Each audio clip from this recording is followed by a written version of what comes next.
So Paul has told us that the church Old Covenant and New Covenant is one continuation of God's people. Is there anything we can say about physical Jews who have rejected Christ, those who remain under Moses, under the law? Yes, we can. Paul talks about them in the second half of chapter 4. Paul recounts the story of Abraham. Abraham, he tells us, had 2 sons, one by a slave woman, Ishmael, and one by the free woman, Isaac. Ishmael, he tells us, was born according to the flesh, but Isaac was born according to the promise.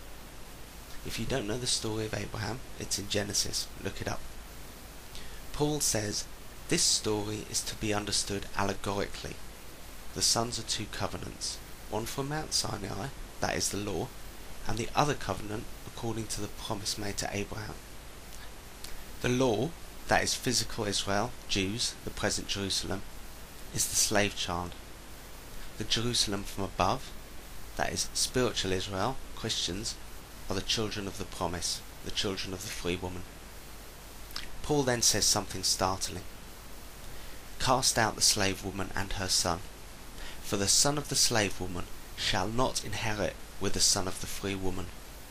Brothers, we are not children of the slave, but of the free woman.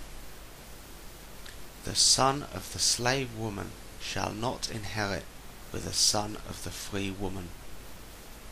All of the promises of God are for Christians only.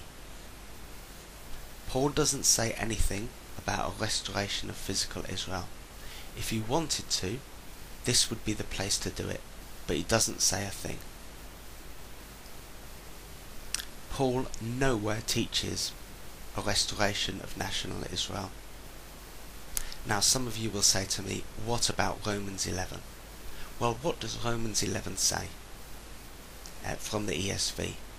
I want you to understand this mystery, brothers. A partial hardening has come upon Israel until the fullness of the Gentiles has come in, and in this way all Israel will be saved. Same verse in the New King James. For I do not desire, brethren, that you shall be ignorant of this mystery, lest you shall be wise in your own opinion, that blindness in part has happened to Israel until the fullness of the Gentiles has come in, and so all Israel will be saved. Notice it doesn't say, then all Israel shall be saved. It says, so all Israel will be saved. Meaning the Old Covenant believers pre-Christ and the New Covenant believers in Christ. That's what it means by all Israel. Paul is saying, yes, Jews can and will continue to be saved. He makes this point because in chapters 9 and 10 he's talking about Israel's prophesied rejection of God. He wants to make sure his readers understand that in the present age Jews will continue to be saved through Christ, not as a nation but as individuals. Look at the start of Romans 11. He gives an example in himself, a Jew who is saved. He then gives an allegory from Elijah where a remnant was saved. A remnant, not the entire nation.